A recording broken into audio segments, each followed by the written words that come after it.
Okay, kita dah go through resume. Kalau setengah orang bagi CV, resume, tak apalah, whatever it is lah, yang kita hantar kertas tu ataupun soft copy kepada majikan apabila kita memohon untuk sesuatu jawatan. Okay, kita dah cover resume. Now, lepas dah hantar resume, and saya doakan anda menjadi salah seorang daripada puluhan ribu resume yang diterima, anda dipanggil interview. So, matlamat resume dah dicapai, anda dah dapat interview.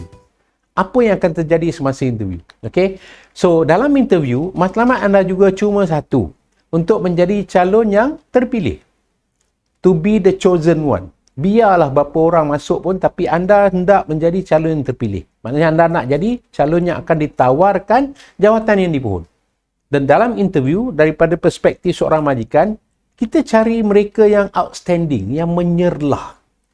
Ya, apa-apa yang perlu disebut, qualification semua tu dah ada dalam resume. Jadi interview ni kita nak tengok calon yang menyerlah. Kita mulakan dulu dengan 9 kesilapan terbesar yang selalu dilakukan oleh calon. Again, kesilapan-kesilapan ni ialah hasil kumpulan ataupun compilation daripada bertahun-tahun pengalaman kita menemuduga orang. Terutamanya para graduan. Okey? Yang pertama, biasa, sloppy, unprofessional image. Datang interview dengan seluar senting, macam nak pergi konsert K-pop. Tolonglah belajar. There's a lot of article and resources in the internet, in the books, how to dress professionally. Saya tak cakap dress mahal ataupun dress cantik, dress professionally. So, you must be professional. Jangan sloppy, jangan unprofessional. Okay? A second one, ini paling penting, dressing tu, image yang dibawa tu tak sesuai dengan target company ataupun target job. Yang kita dah dapat temuduga dengan company yang kita pohon dan jawatan yang kita pohon. Tapi perwatakan yang kita bawa, image yang kita bawa tak sesuai. Contohnya, kita menunjukkan semasa interview yang kita tidak dapat mengawal perasaan. Kita emosi. Padahal jawatan yang dipohon ialah pegawai perkhidmatan pelanggan. Orang yang akan selalu menerima komplain, selalu menerima aduan, selalu akan menerima kritikan daripada customer. Kalau kita tak boleh mengawal emosi, macam mana nak jadi? Jadi, semasa interview, bila ditanya soalan dan sebagainya, dia menunjukkan yang tidak dapat mengawal emosi. Sebab itu amat penting untuk mengetahui dengan lebih dalam apakah jawatan itu perlukan daripada segi perwatakan dan image orang yang memohon untuk jawatan tersebut. Nombor 3, tak buat research. Ya, masuk saja hentam kromo, tiba-tiba datang situ tanya, company ni buat apa Masa saya interview, kalau itulah soalan yang ditanya oleh calon yang hadir pada permulaan temuduga, terus saya tamatkan interview. So, saya akan cakap terima kasih, minta maaf saya tidak dapat milih anda, sila keluar. Because kalau orang tu nak minta kerja dengan kita, tapi dia tak tahu pun company tu buat apa, jawatan tu buat apa, menunjukkan dia tidak serius. He doesn't make an effort. Dia tidak melakukan apa-apa usaha untuk mendapatkan pekerjaan itu. Macam nak tak nak lah. So, out. So, kita go quite fast. Nombor 4, sibuk pasal gaji dan perks. Bukan tak boleh sibuk pasal gaji dan perks, tapi bukan masa interview.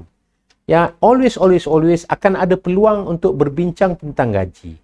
Contoh yang kita dah dapat tawaran, dan mungkin kita boleh buat pertanyaan tentang gaji, kita boleh negotiate, kita boleh buat pertanyaan tentang kemudahan yang diberikan, dan kita boleh runding. Ya, tapi bukanlah masa interview. Sebab bila kita masuk interview, kerja pun tak dapat lagi, especially untuk graduate, tapi sibuk pasal gaji. You have not even proven yourself to do anything and you are talking about salary. You would be lucky if we even offer you the job. Bukan saya cakap, itu majikan akan cakap itu. Ya, so jangan terlalu fokus tentang gaji dan kemudahan. Yang tu boleh settle later. Fokus macam mana nak dapatkan jawatan tu dulu. Macam mana nak dapat tawaran dari penemuduga tu. Itu yang sepatutnya anda fokus on. Kelima, gagal menyerlahkan kebolehan, kemahiran dan apa yang anda ada untuk melakukan tanggungjawab yang diberikan dalam jawatan tersebut dengan baik. Ya, anda perlu boleh menyerlahkan kebolehan dan keupayaan anda.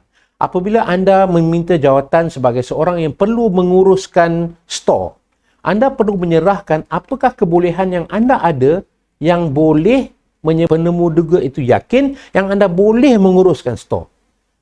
Kalau berikan jawatan production, anda mesti menyerlahkan kebolehan untuk memberikan produktiviti ataupun hasil yang tinggi. So, sentiasa serlahkan kebolehan dan keupayaan anda sesuai dengan jawatan yang dipohon. Nombor 6, lack of interest, passion or commitment. Yang ni susah lah cakap. Saya dah banyak jumpa, especially graduate. Datang kerja macam tak minat, macam tak bersemangat. Bila kita tanya, jawab sepatah. Tell me about yourself. Encik nak tahu apa? Bagaimanakah saya tahu yang anda boleh melakukan pekerjaan ini? Boleh kot. How bad do you want this job? Up to you. So, tidak menunjukkan any kesungguhan, passion ataupun komitmen untuk mendapatkan jawatan tersebut. Ya, kalau you nampak sebagai seorang yang tak excited, tak berminat, tak bersungguh, kita tak akan ambil. Okay? Yang ketujuh, blaming or speaking ill of other. Jangan buruk-burukkan orang lain. Ya. Saya minta kerja ni sebab saya dah tak tahan duduk rumah. Mak bapak saya hari-hari berletih, saya tension. Itu bukanlah sebab yang baik, walaupun mungkin sebab tu betul. Tapi tak perlulah cerita. Jangan ceritakan keburukan sebab dia tidak menampakkan kita mempunyai peribadi yang baik. Ya, seorang yang tidak akan dipercayai, seorang yang tidak akan dianggap sebagai kawan, seorang yang tidak boleh bergaul dengan orang lain. Pasal kalau dia duk cerita buruk tentang orang lain, siapa nak jadi kawan dia? So, dia mungkin akan menimbulkan masalah di tempat kerja. Yang ke-8, tak bersedia. Ni pun dah cover tadi sikit. So, you kena bersedia. Kena tahu pasal company. Kena tahu pasal kerja. Kena tahu pasal... Ada calon yang datang dengan saya, tanya nak datang sini, public transport macam mana? Apa jawapan saya? Mana saya tahu? You settle lah. You yang nak datang kerja. Nampak tak? So, you don't come for an interview unprepared. Dah lah nak dapat interview pun susah. Datang tak prepare. Tak baca, tak selidik, tak kaji, tak prepare yourself, tak ready dengan jawapan, main masuk, main hentam saja. Inilah salah satu pada saya secara peribadi, kesilapan yang paling banyak saya temui di kalangan graduan. Ramai yang datang totally unprepared. Tak tahu langsung, datang tanya company ni buat apa. Nombor 9, do not listen. Tak dengar langsung. Dia bercakap saja. Apa yang interviewer celah, apa yang penemuduga tanya, dia cakap macam kereta api, tak ada stop. So, seseorang yang tidak mendengar, someone who doesn't listen, would not make a good job candidate. Okay? Itu 9 kesilapan terbesar yang saya pernah temui, terutamanya di kalangan graduan dalam temuduga. Ya. So, soalan yang selalu ditanya ialah, apa yang majikan ni cari? Penemuduga ni bila dibuat temuduga, apa sebenarnya yang dicari dan bagaimana dia membuat penilaian? Ini nak share. Ada 7. Ada banyak, tapi kita fokus on 7. Kita tak nak fokus on 50 lah, bukan nak ingat pun. Ada 7 kriteria utama yang majikan cari dalam calon-calon temuduga. Okay? Ready? Nombor 1. Kebolehan untuk menjalankan tugas dan tanggungjawab dan mencapai matlamat jawatan yang dipohon. Ada 2 part. 1, kebolehan menjalankan tugas dan tanggungjawab. Agak-agak calon ni boleh tak buat kerja ni. Dan nombor 2, mencapai matlamat jawatan tersebut. So, kalau jawatan tersebut macam buat sales, and sebulan kena buat sale 1 million, agak-agak lah, berdasarkan resume dan temuduga, calon ni boleh tak capai matlamat. Itu yang paling tinggi. Kebolehan melakukan tugas dan tanggungjawab dan mencapai matlamat jawatan tersebut. Ya, kalau you boleh serlahkan dan yakinkan penemuduga yang anda ada ni, confirm dia akan bagi kerja tu. Dan penilaiannya bergantung kepada kompetensi ataupun keupayaan. Dan keupayaan ni ada 3 aspek. 1, knowledge, pengetahuan. Pengetahuan tentang tugas, pengetahuan tentang pasaran, pengetahuan tentang pelanggan dan sebagainya. Nombor 2, skill, kemahiran. Kemahiran untuk melakukan sesuatu. Kemahiran untuk membuat jualan. Kemahiran untuk menerangkan secara baik, berkomunikasi tentang produk. Ya. Dan ketiga, attitude ataupun sikap. Yang ini yang cakap tadi, contoh kalau kerja Disneyland, kerja theme park tapi muka masam. Kalau kita kerja perkhidmatan pelanggan tapi kita tidak boleh mengawal emosi. So, 3-3 ni aspek yang dinilaikan, tujuannya untuk mengenal pasti sama ada calon tersebut boleh menjalankan tugas dan tanggungjawab dengan baik dan mencapai matlamat yang ditetapkan untuk jawatan tersebut. So, itu kriteria pertama. Okey, kriteria kedua. Apa yang dicari oleh penemu duga semasa interview? Kita mencari calon yang reliable dan responsible. Calon yang menyerlahkan ciri-ciri yang membuatkan kita yakin yang mereka ini boleh diharap, boleh dipercayai dan bertanggungjawab. Itu yang kata tu tentang resume, tentang semasa interview kita perlu serlahkan ya kebolehan kita dalam mencapai sesuatu, kebolehan kita untuk meyakinkan penemu duga yang kita ni boleh dipercayai dan boleh diharap dan juga bertanggungjawab. Itu penting. Contoh soalan yang akan ditanya, apakah kelebihan anda? Saya seorang yang boleh dipercayai, boleh diharap dan juga sangat bertanggungjawab.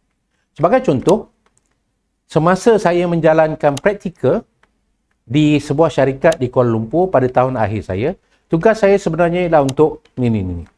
Tetapi pada satu ketika, 2 orang staf permanent yang ada di jabatan lain telah disahkan positif COVID. Dan saya terpaksa membantu dan menjalankan tugas mereka. Dan saya berjaya menjalankan tugas mereka dengan baik dan mencapai matlamat tugasan tersebut. Jadi bila kita bagi contoh macam tu, of course contoh tu kena betul lah, jangan bohong. Bila kita bagi contoh macam tu, kita menunjukkan kepada penemu duga yang kita ni seorang yang boleh diharap. Ya, walaupun kita bukan jabatan tu, tapi bila orang minta, bila kita terpaksa, kita akan buat dan kita boleh capai keputusan yang diharapkan. So, dia menunjukkan kita seorang yang bertanggungjawab. Kita tak ada kata, ini bukan kerja saya. Dan kita boleh diharap ataupun boleh dipercayai untuk menjalankan tugas tersebut. Sebagai contoh, kita dapat mencapai KPI ataupun apa yang tugas tersebut perlukan. Yang ketiga, kita dah sebut tadi, adaptable alignment. Sesuai dengan budaya, dengan pasukan yang kita akan sertai. Sekiranya anda memohon satu jawatan sebagai contoh di AirAsia. AirAsia ni pelanggan kami juga. Dia satu syarikat yang mementingkan fun. Ya, orang-orang sana very jovial, very bubbly, dia fun, sikit-sikit hi-fi, suka, keadaan yang meriah dan gembira. Yang kita ni pula, yang pohon kerja tu jenis pendiam, tak bercakap dengan orang. Bila waktu free, kita duduk kat corner, baca buku, berzikir. Jadi, bukan orang tu tak suka anda buat macam tu, tapi dia tidak akan sesuai dengan budaya kerja dan pasukan yang anda akan sertai. Dan to be fair, kalau anda tidak boleh menyesuaikan diri dengan pasukan yang akan anda sertai, then it will create problem. Because di kebanyakan tempat, kita selalu bekerja sebagai satu pasukan. Walaupun tugasan anda mungkin tugasan yang spesifik kepada individu, tetapi akhirnya, hasilnya perlu dalam sebuah pasukan. Jadi kalau kita tak boleh get along ataupun kita tak boleh adapt dengan culture, dengan kaedah dan cara kerja orang lain, then dia akan susah nak ambil. Okay? Yang keempat dalam senarai 7 kriteria terpenting pilihan penemu duga untuk menawarkan jawatan kepada calon. Independent and smart dalam mencari penyelesaian. Smart in finding solution. Kalau dalam bahasa Jawanya, resourceful. Ya, ini kalau datang tanya bos ni nak dapat mana, bos ni nak dapat tu, bos nak pergi sana ikut apa. Jadi penatlah bos. Ya, kalau kita tak menunjukkan yang kita independent dan boleh bekerja secara sendiri dan menyelesaikan masalah sendiri, dan kita kemungkinan besar akan memberikan gambaran yang kita akan menjadi beban kepada orang lain. Kita ni macam baby, kena babysit, kena jaga. Ikut time nak kena bagi susu, kena tukar lampin. Jadi, susah lah. Ya? Yang kelima, sekiranya anda seorang yang, pada pandangan penemu duga, seorang yang boleh menyumbang ataupun memberi kelebihan kepada syarikat ataupun tim yang anda akan sertai, penemu duga akan lebih cenderung untuk menawarkan jawatan kepada anda. Contoh, syarikat itu dalam proses untuk membuat iklan besar-besaran tentang produk dan services perkhidmatan syarikat tersebut, tetapi model-modelnya dia nak cari dari kalangan pekerja sendiri. Ya, dan anda pula mempunyai ciri-ciri model yang diperlukan oleh syarikat tersebut. So, ngam lah. ataupun company itu sedang mencari seseorang dalam bidang IT tetapi mempunyai pengkhususan dalam bidang development yang boleh membina sistem, dan anda ada kebolehan ataupun ada sejarah anda membina, you develop sistem, of course you akan jadi pilihan.